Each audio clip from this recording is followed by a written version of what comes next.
Well, good evening and welcome to Rethinking Faith, the podcast where we come to you and we look at the historical context of Scripture and the historical context of Jesus.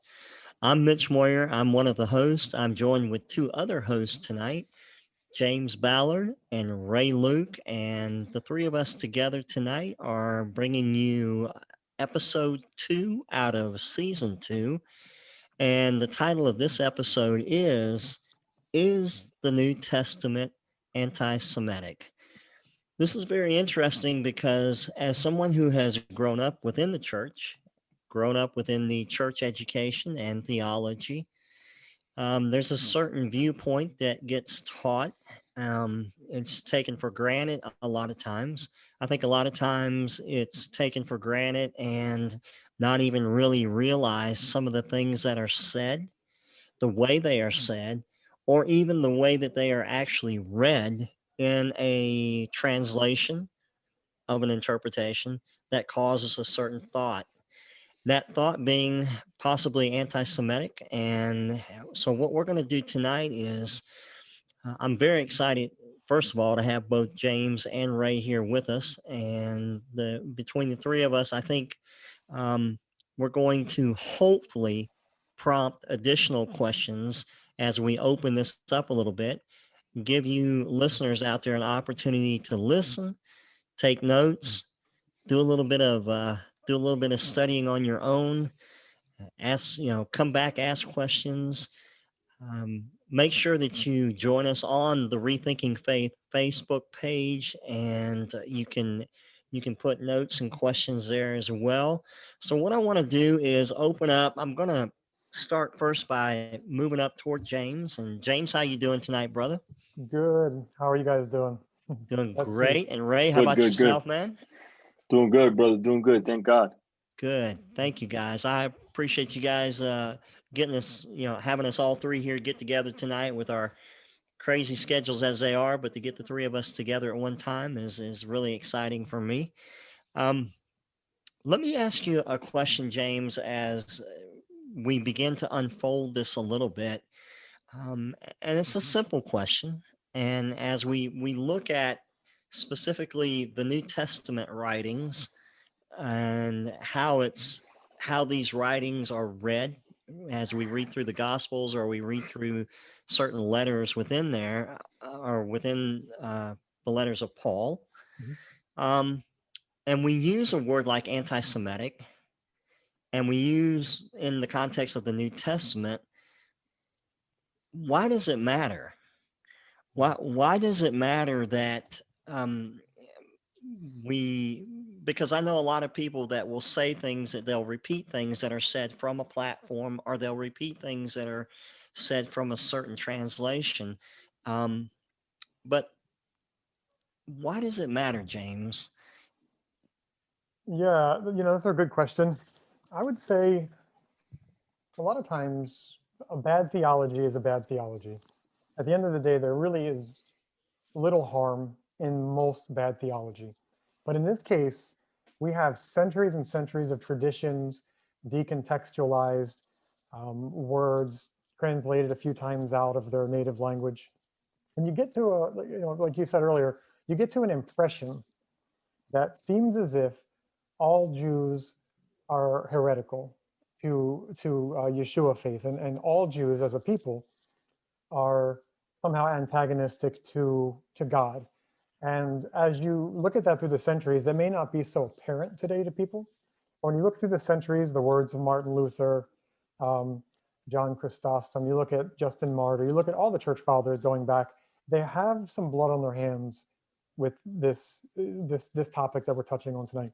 And it really goes up until today. I mean, we still have this today, but I'm reminded of a sign that was hung, I believe it was over Dachau in Germany. The concentration camps were being filled.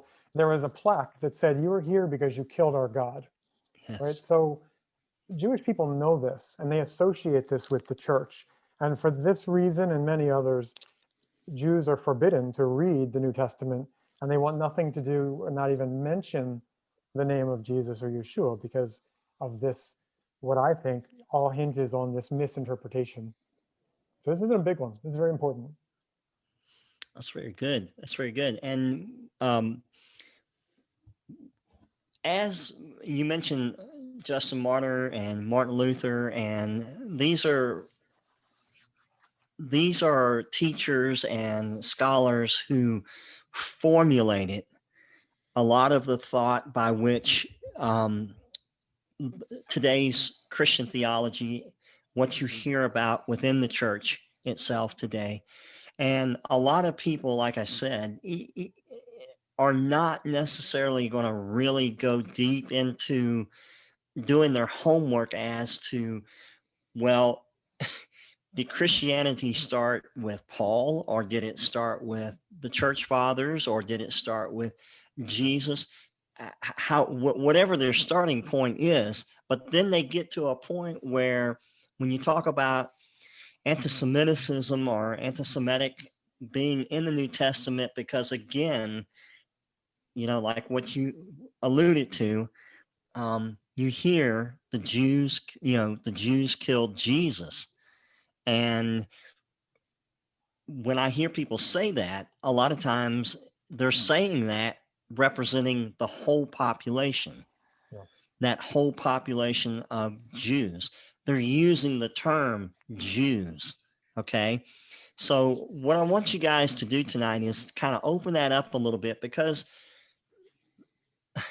there are definitions and there are contexts within just the title Jew or the name Jew, and what it brings to the table as far as thinking anti-Semitic and thinking about a lot of what we what we hear. So that's what I want you guys to unpack a little bit for us, and just give me just a little bit clearer of an understanding, or especially those out there that are listening. Again, going from why we should really care about it to what is it that has gotten it to this point. Yeah, Ray, do you want to take a shot at this one, and then I'll add my thoughts? Yeah. So I was, as Mitch was talking, and yourself, James. I couldn't help to think about there's so much to say, because there's so much history, and a lot of history that I think the majority of Christians are not even aware of, and which is sad. Um, because I've talked to a lot of Christians, and they'll tell me, I mean, that happened, I don't know, 1900 years ago, or 1500 years ago. I'm not Catholic. I'm a Protestant. Because so much has transpired coming down to our day. And that you'll show them some quotes and some sources of the church fathers and how antagonistic they were towards Jews, Judaism. But they'll say they don't have any connection to that, but they fail to realize this very, very important point, that in the very beginning, Christianity as a religion began with the Roman Catholic Church, and any denomination that came after that, the Eastern Orthodox Church, everything is a part of, in essence, of that first church. What I mean is that though there was a Reformation with Martin Luther, right? Martin Luther was a Catholic monk, and his theology was still 100%, except for one, some indulgences or something like that he no longer wanted to practice. He was still a Catholic in essence. He believed all the major doctrines. And that was passed on to all the rest of the reformers, and so on and so forth to our day. So many Christians, Protestants, they'll say, when they hear you talk about a Catholic and you say they're Christians, they'll be like, no, I mean, they're Catholic. I'm a Christian. They're all Right. Christians, and what you have in common, 110% in common, is your whole theological essence. You all believe in the same things with some variations of one thing or the other, and that's how you have all these denominations. But you owe your primary doctrine to the Catholic Church. Okay, all your big theology comes from there, and we forget those things. While most of the Protestant church, or to this day, I'm saying, or just recently in the 21st century, no longer persecutes Jewish people physically, because there's no more political power to the church, they still persecute Jews spiritually. Mm. I see it all the time. I see it all the time. I see it in person. I see it on social media. I see it all the time because I run in these circles. I mean, you guys do too. With the same stuff, you know, you rejected Jesus, and he's gonna, you know, they'll quote verses in the New Testament, and they refer the condemnation that Jesus might give to a specific group in a historical setting in time. They'll apply that to a Jew living today, and this is not a phenomenon of today. This is something that happened in all past generations. Christians doing the same thing, same exact thing. Yeah. And this is something vital. This is something that a Christian cannot wipe his hands off clean. I mean, this is one of the first things I had to deal with as a Christian. I cared about that stuff. I remember thinking, I started to learn. I didn't know really much of when I was up, you know, going in my Christian, when I was growing in my Christian faith.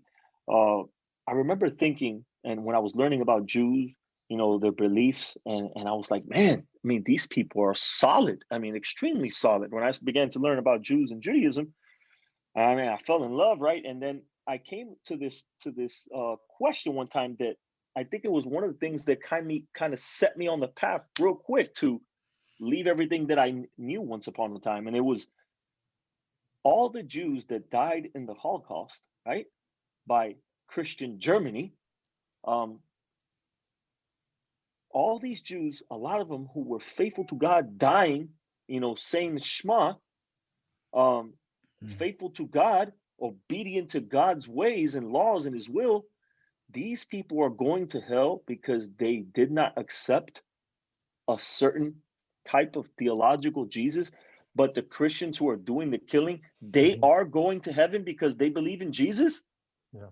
I mean, that's Wow. wild. That's Wow. wild Yes. beyond words. Yes. That was one of the first things that got me on the track to studying the whole historical context. And I mean, so we can keep moving. That's all I wanted to say about that. Now, something that we should keep in mind. Yeah, that's Powerful. good. That's good. That's great, Ray. I mean, that causes me to really take a moment to, you know, take a breath and think about, because it came to me just a little bit later than it did with you, as far as, you know, we hear in the church and in theology a lot, you know, well, Jesus is Jewish. And like I've mentioned 1,000 times before, it stops right there. You know, it doesn't go any further contextually wise. It just stops with the fact that he was a Jew. The He could have been ramifications of that. he could have been a Puerto Rican. That's the implications of what that means. Yeah. For a Christian, him being Jewish, I mean, he could have been African, or he could have been Mexican. No. But No, that's not what no. being Jewish means. That's not what that No. means. No. And you'll have Christians with that sticker on the back of their car, you know, I follow a Jewish carpenter. And you know, they use the words Messiah. They use all of this, you know, cherry picking of this. But then when it gets down into, you know, when it gets down deep and you have to go face to face with, and we've talked about this before, people will make comments like, all you need is Jesus. Okay. Well, you know, on the surface, that sounds great, but what I always ask, well, what does that mean? You know, do you mean the Jewish Jesus, or do you mean the American Jesus? Do you mean the Jesus portrayed in Hollywood, or do you mean the Jesus portrayed in the Gospels? You know, what are you talking about? And they'll look at you, if they're not learned a little bit, they're going to look at you and they're going to give the best possible definition they can give. But sooner or later, the button's going to get pushed, and they're going to and they have to realize that the man lived as a Jew. And so, James, that's why I want to come back up to you too, is we want to build kind of a contextual definition of the word Jew. And so we get this idea, you know, throughout history, that it's just a single, single population and or a single entity in itself. Give us your best shot at that definition and what that looks like to you, because there's nobody on this board right now that can do that just about better than you. Okay, so if I'm gonna turn that back over to you. Yeah, Okay. no pressure. So let's go back in time a little bit. If we go back to what a Jew meant back in the time, think of the first temple era, right? We'll call it the first temple era, first Commonwealth. A Jew would have been somebody from the tribe of Judah, Hmm. Yehuda, right?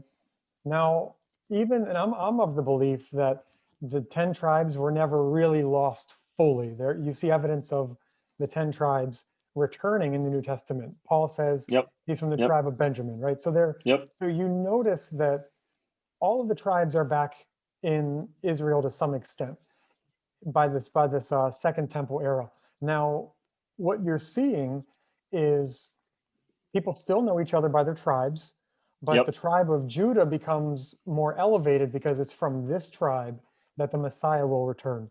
And if anyone's familiar, we just passed through Hanukkah. If anyone's familiar with the story of the Maccabees, I recommend you read it. It's a very important setup to the New Testament.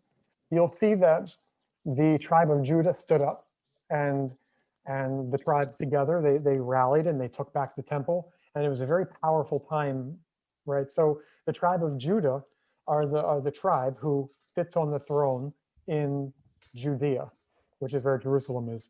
Now, what happens is in the time of the Maccabees to the New Testament, corruption, abrogation of Torah by the Sadducees, right? It really starts to fall off the rails. The Talmud and the New Testament agree that the priests, the priestly leadership, the Sadducees, who are not religious, they're political cronies of Rome, right? Terrible things happened, really terrible things. They went against the Torah in every possible way they could. Yep. At that time, these, even if somebody was from the tribe of Judah, which there's a lot of dispute about that, the Judeans it was a kind of a bad word to a degree, right? Because people in the area of that leadership, that elite leadership, started to impose their will. Now, at this time, the Pharisees kind of rise to power, and we'll talk about that a little bit, and then we'll talk about that on another show. But you're seeing that these Judeans, and the word in Greek is Judeos. Yes. Couple Judeans, right? ways of, yeah, I'm not good with Greek. Uh, Judios or Judios, however you want to say that. These are what is translated in English as Jews. And as history went on, we got broader in our English definition. Now a Jew is anybody from any tribe, right? But we don't really know exactly who's of what tribe. I don't know what tribe my family was from, but generally speaking, we speak in broad terms today. But in that time, it was very clear in that context that the Judeans were somewhat antagonistic to a lot antagonistic, depending on who you were dealing with. And even the word Judaizers, scholars have really picked this apart. These aren't necessarily Jews. These might even be Gentiles or Gentile converts who are Converts. Yeah. pushing, yeah, who are pushing the Judean form of expression. And the reason this is important is Judeans could have meant the Herodians, right? People who are in line with Herod, which is not a good place to be if you're Torah observant. The Sanhedrin was infiltrated by a lot of people. It could have been just a reference to the Sanhedrin. It could mean some Pharisees, right? It could mean the Sadducees, or it could just mean had a general geographical, political connotation to it.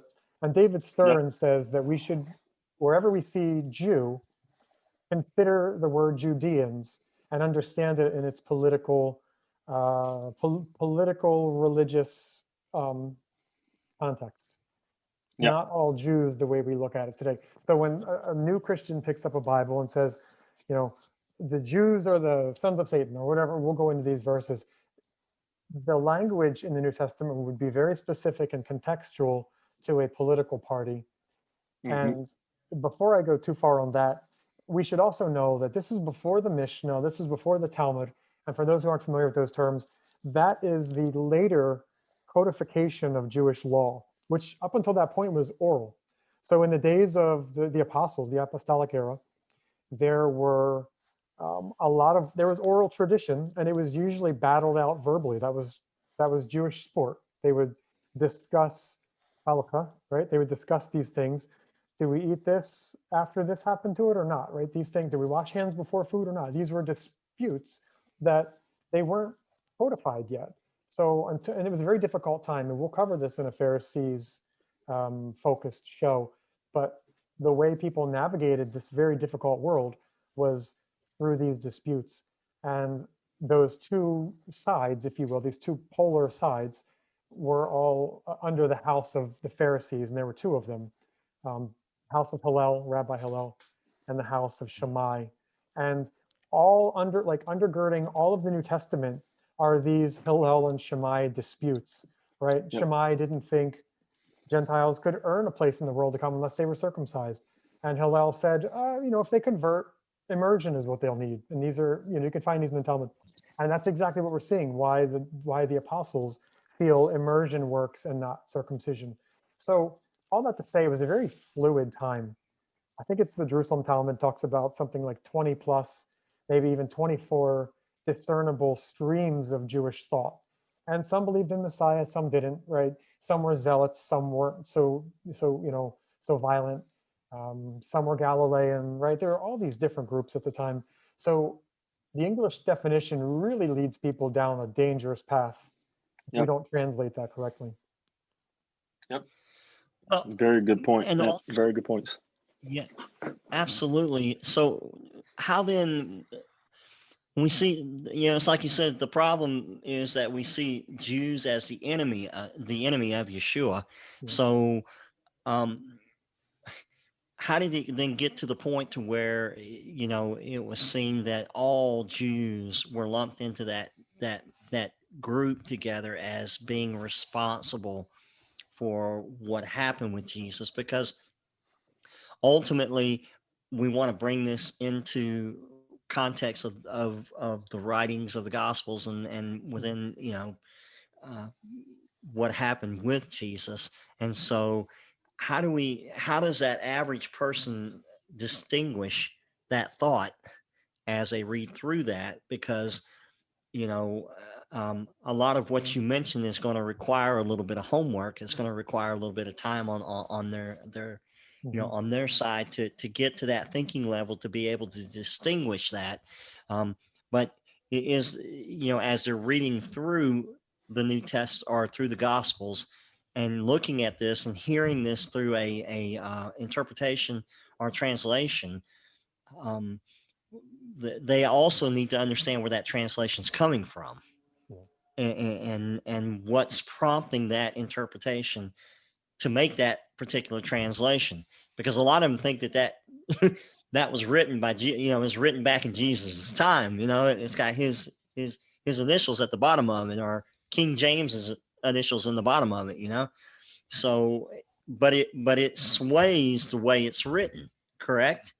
What's perceived through, whether it's the Reformation time, whether it's through Martin Luther, those people there, that sways what's put down in that translation, correct?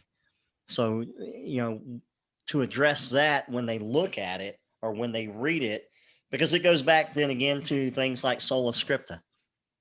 And I had a long discussion about that again today, and getting people back to understanding that you got to have something to work with. There's more depth there. So how would you address someone who is looking into the Gospels and is trying to understand these concepts, to be able to understand, or to be able to piece those pieces together, I guess is kind of what I'm trying to get at here. Yeah, so I would say I'll give a little historical note, and then I'll let Ray take his shot at it. I think early, even in the book of Romans, we're already seeing a divide between the Gentile audience and the Jewish audience. We're already seeing that there's a problematic community in the fact that they're not necessarily giving authority to the rabbis of the congregation. And Rome is like the Brooklyn, right? Think about in the 80s and 90s, Brooklyn had more religious Jews, I think, than parts of Israel, right? So it was like the Brooklyn of the first century. And you have this congregation Paul didn't have much to do with. I think we mentioned this before. And he had to kind of write to this audience to get them in line. But you're already seeing, and this goes back to the time of Hanukkah again, the Greeks and the Jews. They really, these cultures didn't clash very well. They were at odds. The Greek culture was about body and physical looks and sexual morality and idolatry, and everything in the Torah is against pretty much everything the Greeks stood for. So it was like oil and water in this congregation, and Paul really had his hands full trying to wrangle this. So I would say that the anti-Jewish sentiment already existed for the New Testament. So once, and this is worth studying, it's called the parting of the ways, as scholars will call it. Once Rome started expelling Jews out of its empire, these non-Jews were kind of left on their own to an extent, and over time they began to they lost the root, right? They were separated from the root of the faith, and they began to interpret these things in their own way. And I think historically, even from like Emperor Hadrian on 2nd century, we see a very nasty anti-Jewish bend among the Gentile world. And it wouldn't be long before, Ray mentioned this earlier, when the Romans kind of overnight switched from paganism to Christianity. It was a hack job, right? It wasn't pretty. I think most people look back on that as a very dark time for the church. And like Ray said, I think Protestantism thinks that they got around that by going back to where they landed, but they really didn't, because the original believers were in a synagogue. All that to say, I think through time and separation from the Jewish community, it was just a natural progression. These communities started to develop, and it might have been, my theory is, even as the Romans became the new flag bearer of this Jesus faith, they might have wanted to wash their hands of any involvement of what happened when he was crucified. So it might have been easy to just make the Jews the scapegoat. And you can see this in the writings of the fathers. Yep. Yeah. I wanted to follow that with a little bit more history. I mean, in the sense of like you said, it goes all the way back to that very time. And if we're privy to the history, we'll see that if looking in on the situation, it was dire. It was bad. Why? Because after the crucifixion of Jesus, the apostles were the ones left, and they did not have a very good name, being disciples of Jesus. Okay. And they made matters worse because they began to preach a resurrected Messiah. And this riled up a lot of, this made a lot of noise. They gained a lot of believers to the fold, to the sect of the way, as they were called. But still, at this time, it was still all Jewish. Okay, the people who were coming in were all Jewish. And when you get into the book of Acts, you begin to have, I'm talking about one Gentile here and another Gentile there. It wasn't in droves until a little bit later in Acts. And when that begins to happen, there begins to be, you can see how frail the situation was, because the apostles all died pretty quickly after that. These are the main leaders. If the Jewish apostles were already having problems within the Jewish community, right? And there's a lot of non-Jews coming into this fold and being attached to Paul, maybe? Because Peter, Jake, and James, who's Jacob, their mission was to the Jews only, and they were within the community. Paul and Barnabas, there were two of them. I mean, they were the ones who were out there with the non-Jews. That was his mission. Paul's mission was to the non-Jews, okay? So, I mean, once Paul died, what happens to these non-Jews who are now followers of Jesus, and what is it of their education? How good of an education do they have in matters of Torah? When I say Torah, I mean the Bible, okay, the Jewish Bible, the fundamentals of the Bible, how to worship, how to serve God. How good was their education? I'm thinking it wasn't that good, because pretty quickly you begin to see that there was huge problems after the destruction of the temple.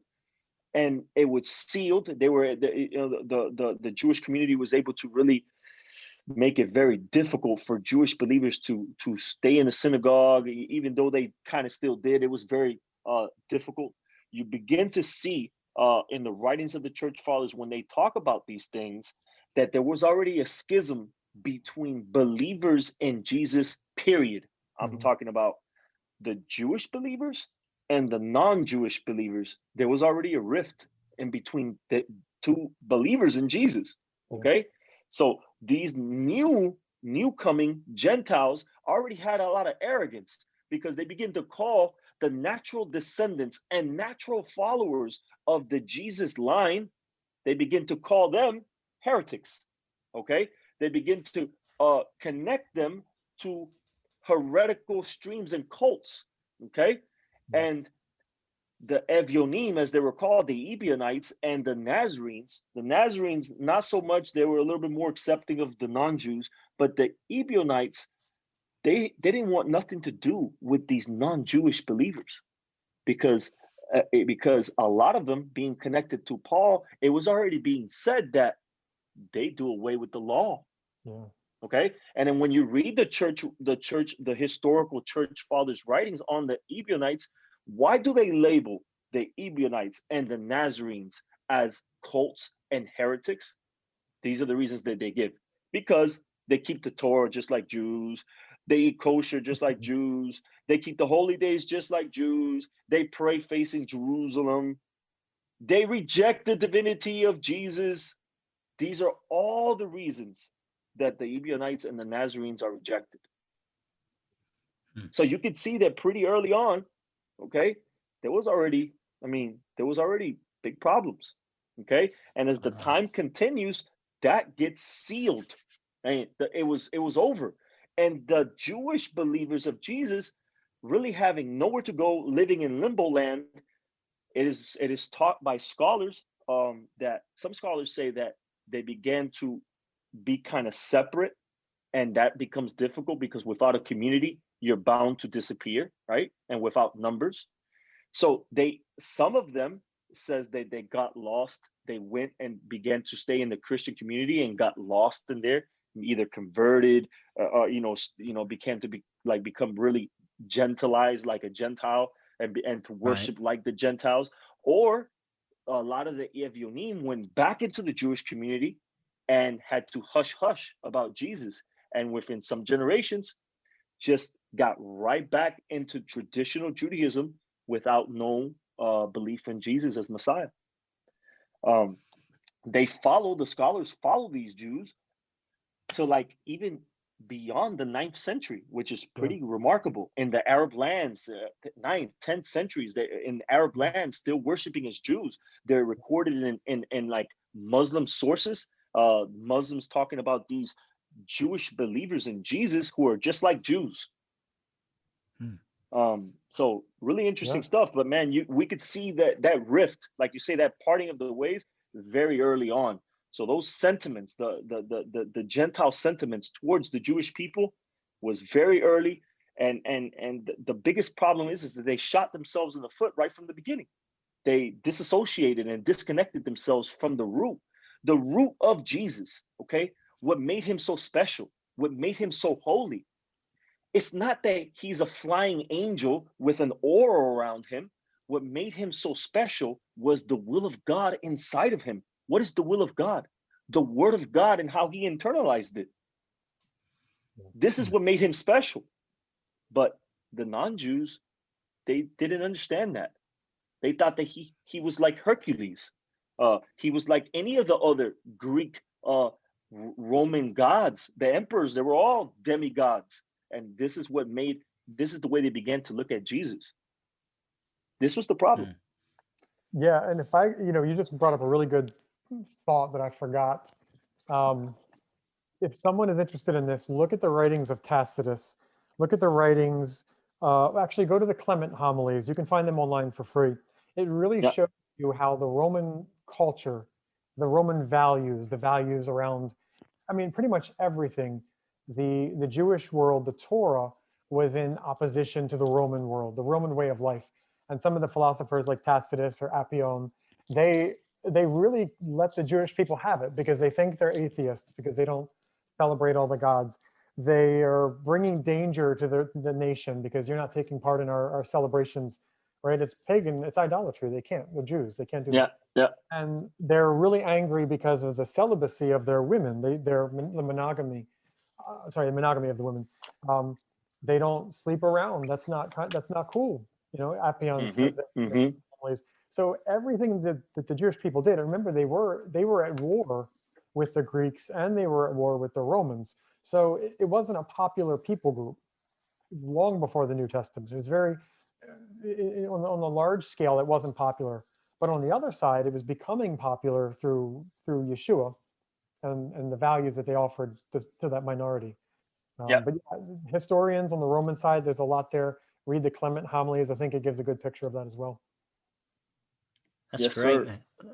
That's awesome. And since you've got us to this point, let's go ahead and just move it up into the an example, maybe through scriptures, James, like within the New Testament, that cause problems with the way that the scripture is arranged, or with the way that the scripture has been articulated or written. And you've written several things about this, as far as something simple as the placement of a comma that can just completely shift the direction of what the meaning is. And so if you could elude and give maybe an example or two as we bring it up to the era of the New Testament writings, and how that continues to carry that over. Yeah, I'll try to do these quickly, but so commas, right? You would think something like a comma wouldn't make a big difference, right? It reminds me of the other show we did on the Yod, right? The smallest of the letter really Yes. does make a big difference. So Yeah, First man. Thessalonians 2:14 through 16. I call this the Jews who killed Jesus.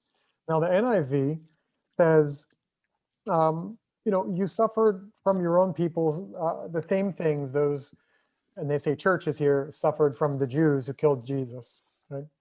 The King James Version says very similar, um, but it has a comma, right? So there's a difference between the Jews who killed Jesus or the Jews, comma, who killed Jesus, right? There's a distinction being made with the comma. There's the idea of Yep. Jews in particular or Jews in general. Now I like the ESV because the ESV has a footnote there, because there were no commas in the Greek language. So when you're translating that, an interpreter is adding that. Mhm. And there are many of these. I have two here, but the footnote says, and I love this, the ESV here says, the Greek word can refer to Jewish religious leaders and others under the influence who oppose the Christian faith. So they're at least honest enough to say, hey, we're going to pause here and understand that this term could mean something. It's not speaking broadly. And I really love that it does that. But if you're a fan of the NIV and many other translations, you may get a different idea if you're particular with grammar. Another one is Luke 16:14, the Pharisees who love money, right? And we'll cover this again. This is a very, very important topic, but there's in the NIV, the Pharisees in parentheses, and there again, no parentheses, right? So who love money, heard all this and ridiculed him. So that sounds like a negative thing.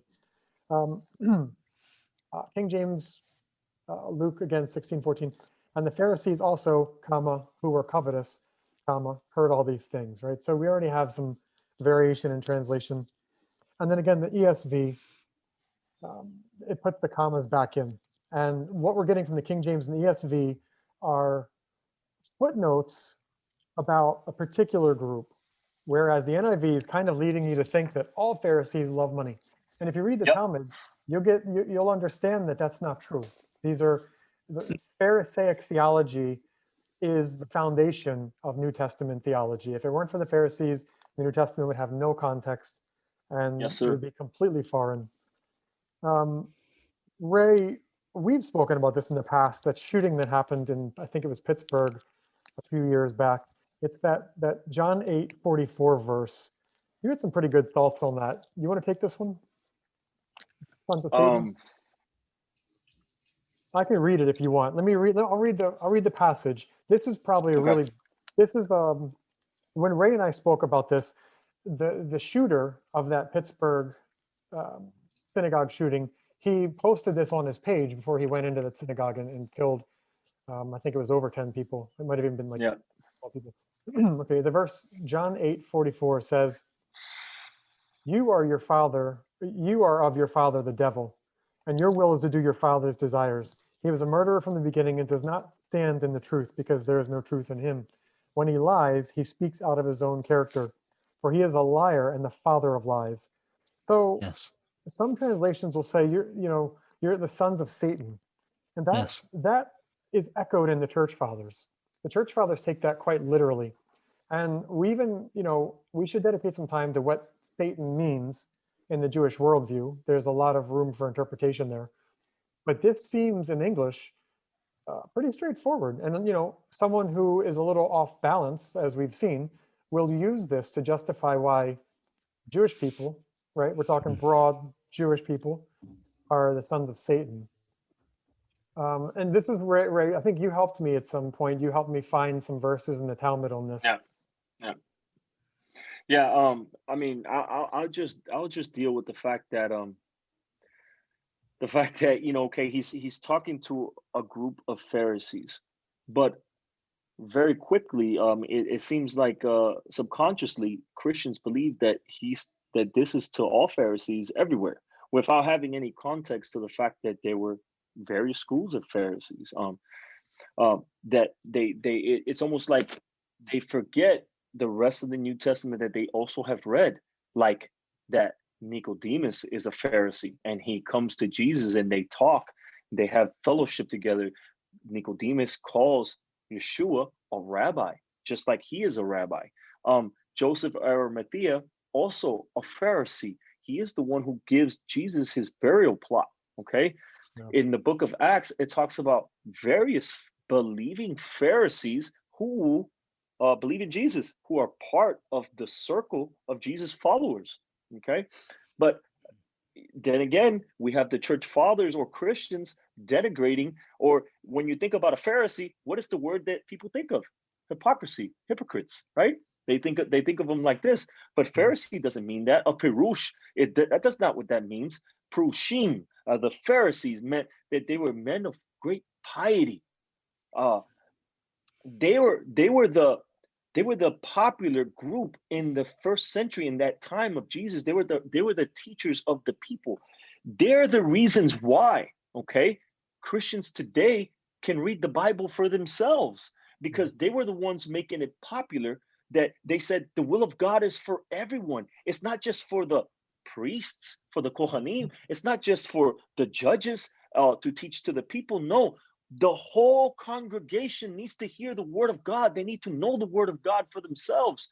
This is where we begin, after some time, that everyone now starts carrying a Bible, okay? And you're supposed to read it and know the will of God for yourself. This is a Pharisaic revolution.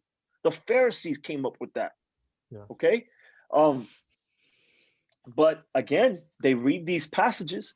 That is, there is a historical context that whoever the writer of the Gospel of John was writing, there was a historical context. The book is not dated till after the destruction of the temple, sometime between 80 and 90 Common Era, right?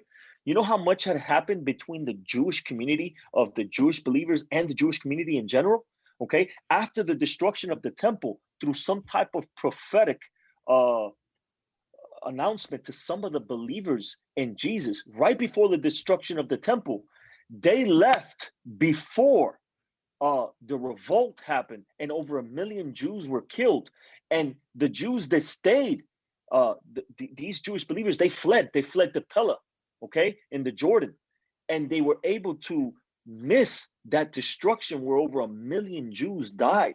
This also caused a rift between the believing Jews in Jesus and the traditional community.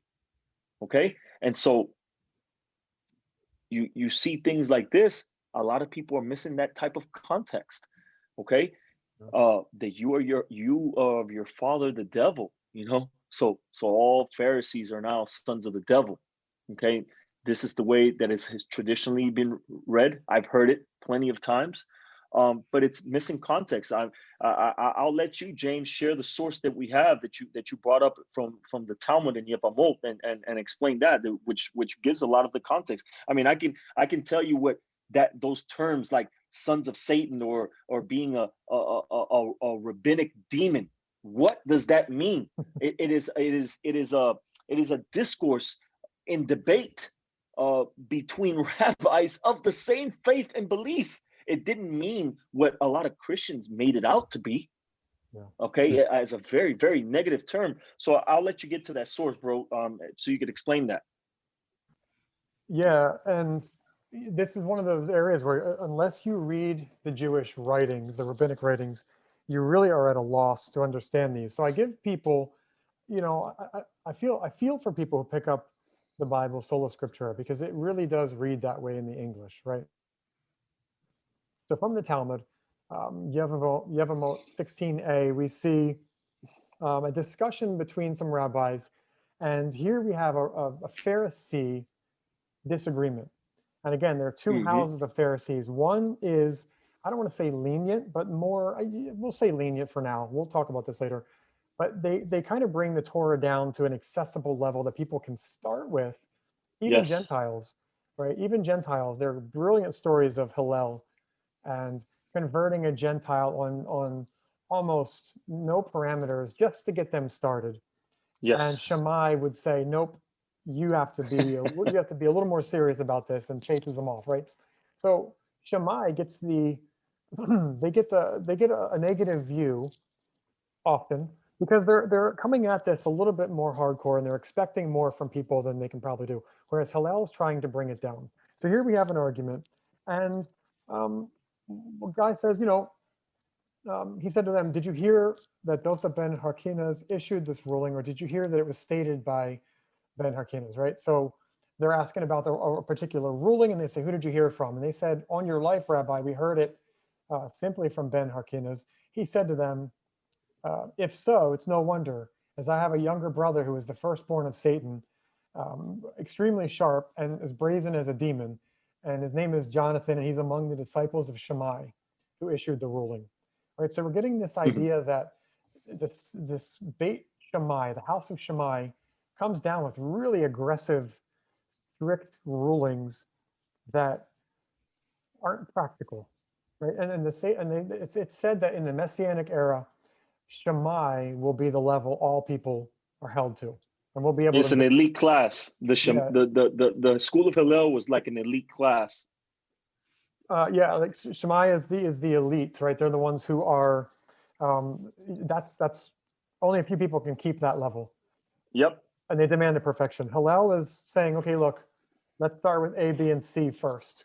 And if it weren't for Hillel, there would be no context for Gentiles to even enter a synagogue, because it was the school of Hillel that created the means, the Noahide laws, from which Acts 15 bases its ruling on. So if it was up to Shammai, and for a period of time in the apostolic era, it was just up to Shammai, you get these really hardcore rulings. And you see in the Talmud, they call them sons of Satan, firstborn of Satan. Yep. So in these verses, Yeshua is talking to the school of Shammai, right? He's talking to people who are bringing down, you burden people with these laws, right? And then you oppress the widow, as he says, right? There's a context, and it's not all Jews, and it's not even all Pharisees. So we're really kind of drawing a fine point here. And I should say this real quick and then get to the next one. It's, I worked for a church for a few years. I said that before. And I heard a pastor do a series, the lead pastor, so thousands of people were tuning in and online more and more. And the lead pastor said, we're going to talk about race and racism. Okay, important topic, very good. Let's talk about it. Let's see what the Bible says about it. The problem was he pointed to these examples and he said the Jews were racist. Here's why the Jews are racist. Peter was racist. Look how Peter said, it's unlawful for me to meet with a Gentile, right? Yes. Now, if you aren't reading the Jewish tradition and you don't know this context, where did Peter get that from? That's not in the Torah. That is a rabbinic ruling from the time of Shammai. So after Hillel dies, there is a ban all the nations are so steeped in idolatry that it's just impurity. So if you leave Israel and you go into all the nations, you're just gonna, and it was probably a way of keeping people, Ritually impure. yeah, and it was probably Yeah. a way of keeping people in Israel because it was very enticing to go into the Roman Empire. So they made a ruling that all the nations are impure, so don't go there and stay away from Gentiles because they're impure. It's gonna transmit to you, and you're gonna have to get purified. Now, that's where conversion and immersion comes in. The School of Hillel said, well, as long as they immerse and they convert or they keep these basic laws of the Noahide laws, then they're okay to come in, right? So it's not racism. That wasn't really and the Talmud's like very clear on this. It's not racism. That's what happens when you try to force a modern perspective on a context, on an Eastern context that we just don't understand. James, that's a very good point, bro. I mean, that's beautiful because it's when you're missing that context of the Bible and behind the Bible, things that are going behind the scenes, it's very difficult to understand. And I'm glad you brought that up. In the first century, the Jews still lived with the temple. I mean, we don't even know what that means, and we don't know what ritual impurity means. You can catch ritual impurity in a various different ways, and you could not come. The Jews worshipped, as you see Jesus and the apostles always worshiping in the temple. You could not come in the temple courts being ritually impure. So you had to go do what? Go get baptized. You had to go immerse yourself in these ritual bathhouses in order that you can come in. So, like you said, non-Jews at that time, paganism and idolatry was rampant among the nations. They believed in different gods and they engaged in their religious rituals, engaging in orgies and praying to a bunch of different idols. So they were ritually impure, and that you can get contaminated that way. Yeah. Call it what you want. It is what it is, and that has nothing to do with racism. It's you're not understanding the context of what's going on there, Mhm. and the Christian community doesn't know these things. I'm glad you brought that up, man. That's a really good point.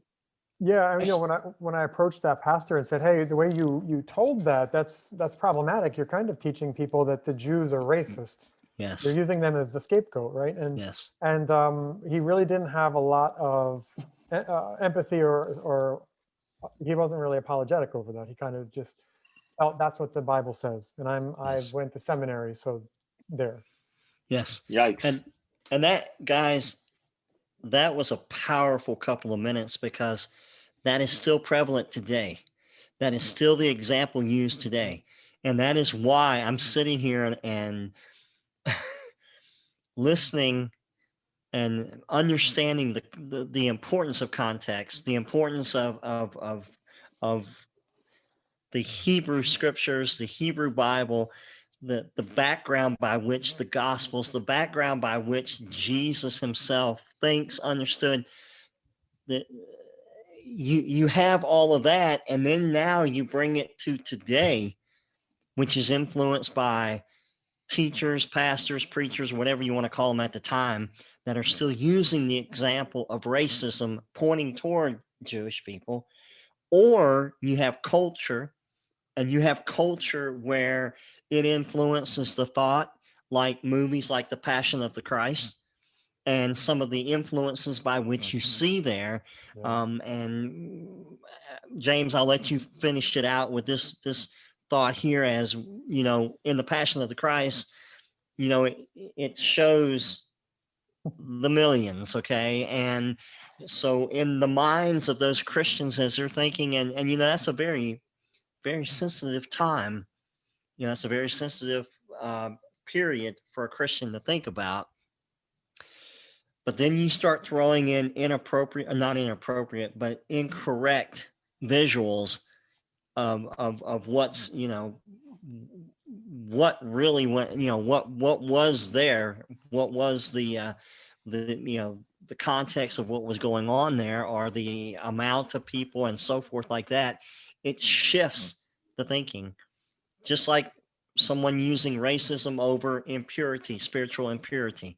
Mhm. And that's something that I heard about in the bit of education that I had in the pulpits that I sat under, or the teachings that I sat under, but just how crucial is culture today when we think about Hollywood and we think about the way that they, when they push something out like the Passion of the Christ, man. I mean, it rocked when it came to the amount of people that saw it, when it came to the amount of people that came out of the auditoriums that were weeping and thinking about it, and that's what they now have in their mind when it comes to Jews and so forth. So if you could just kind of tap on that for a moment, that would be cool. Let me say one thing about Passion of Christ, and about most Jesus movies, but about the Passion of Christ, a lot of people don't understand that Mel Gibson is a known staunch anti-Semite. Mm-hmm. Very clear. I mean, you could Google this and find this anywhere. He has said things that the Jews should all died in the Holocaust and some more stuff. And he is the producer of the Passion of Christ. Okay, he's a Catholic. He has all these type of sentiments in him, and he's the one who created this such wonderful movie. Wonderful for who?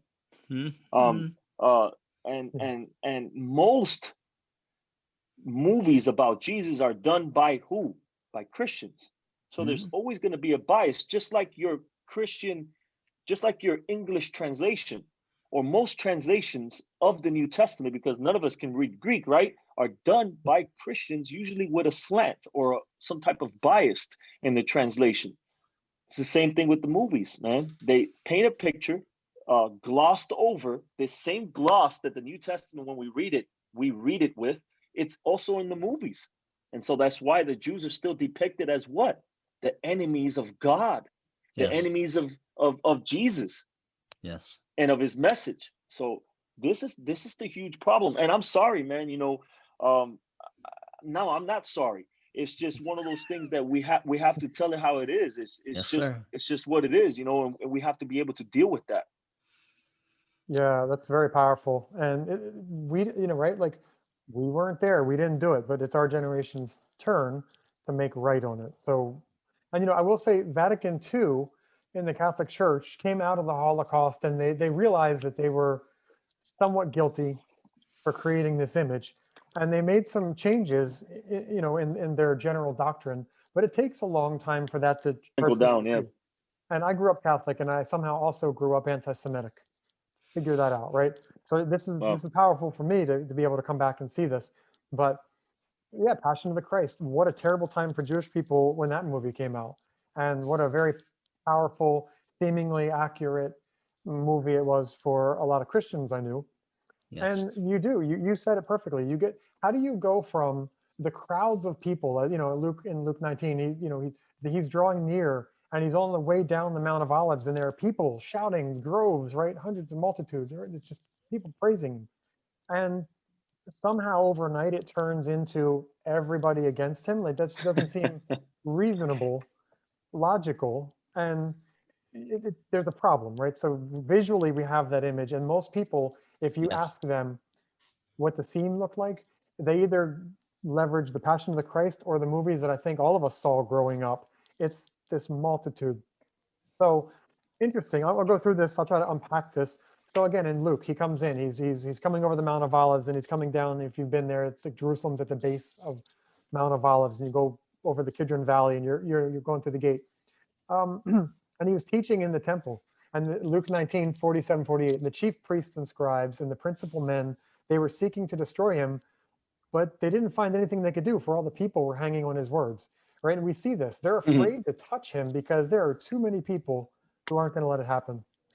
John 18, 28. This is the morning of Passover. So you have to remember, these are Jews who, the Jews who are in the city, they've gone through the mikvah, they've immersed. If you spend a lot of time around Gentiles or in their quarters, you have to go back and immerse again. It's bad news, and there isn't going to be time, so you avoid. And even, it's ironic, this group of these leaders, they keep enough Torah, or they know enough about that to stay out of his headquarters, Pilate's headquarters, and they stay outside on this area called the pavement, the stone pavement, or Gabbatha in Aramaic. But it says, like, they know that if they go inside, right? So this is the kind of hypocrisy we're dealing with of these religious leaders. If they go inside, they're going to become impure. But trying to set somebody up for murder for false charges, they're going to be Yep. okay with Yep. that. So Yep. we have, Yeah. and ironically, the Talmud says the same thing about this very body of leadership, that they were as corrupt as you could get, and they're the reason the temple was destroyed. So the Yep. temple, so the Talmud and the New Testament agree that these guys are crooked. Josephus does too. Yep, that's right, Joseph, and he was among them. Yep. All right, so they hang outside of Pilate's headquarters that morning, and the chief priests in John 19:6 shout, "Crucify him," and the officers shout, "Crucify him." So Yeshua sits on the stone pavement. Again, it's this place, and archaeologists have found this place only in the last 20 years to really kind of prove the location of this by Herod's palace, and only about 100 people can fit in this area. So we're talking like a kangaroo court, Roman soldiers.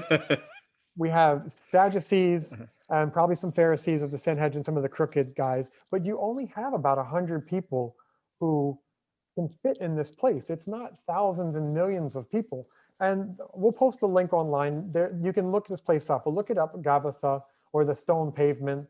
It's online and we can see it. We live in a beautiful age where Israel, becoming a nation with Jews and people interested, are finding these sites, and we're coming to all these truths now.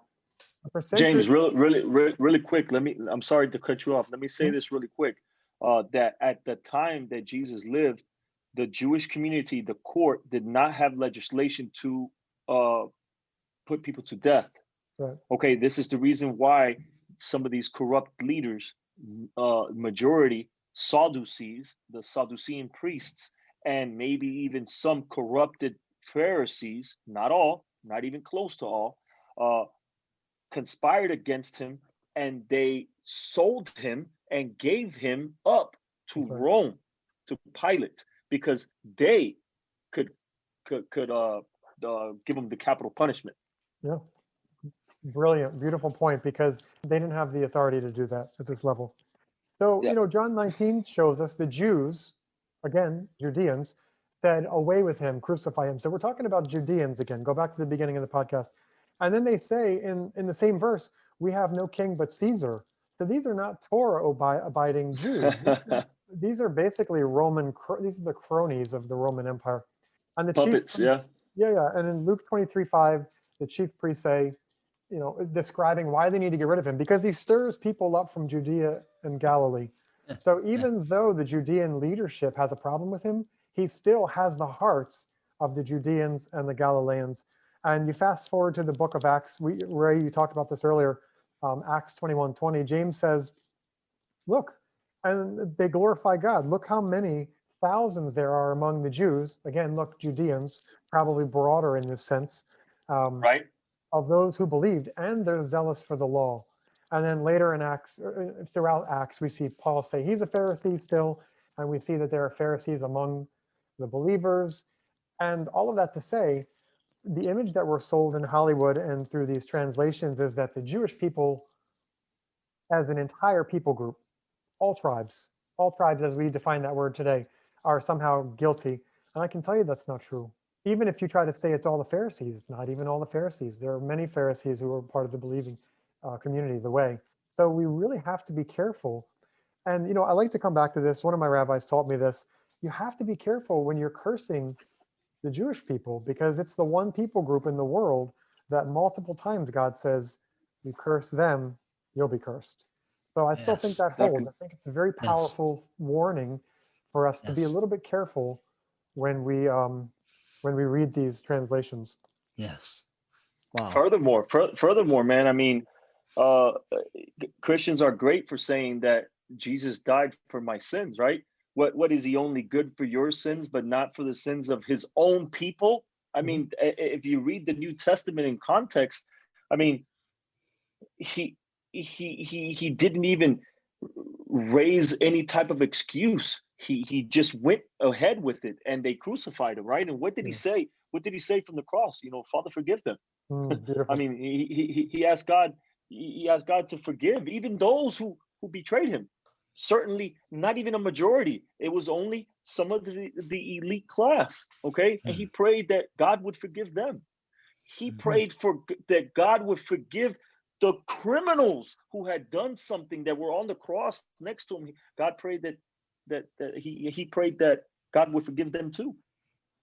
Oh no, man. Beautiful. He didn't turn to the dude to the left and say, "You got to accept me into your heart." And then, did I miss something there, man? Or what part was it? You know what? You guys have so I had to do that, man. But you guys so much food for thought, so much to unpack for the listener, because we do get a broad kind of spectrum of listeners. And as someone who grew up within the church theology, and grew up to ask those questions, um, this has been amazing as far as just looking at um, the context, but also when you hear a word anti-Semitic, and you think Jesus of all people. I mean, our master, Jesus himself, never stopped. He never took the label off. He never disrobed. He never threw it down. He never, he didn't file for a 501c new religion, for a tax break or whatever, man. But he moved on, and he taught what he knew, and it has been twisted and taken and disturbed and shook up. And you have so many different thoughts about it.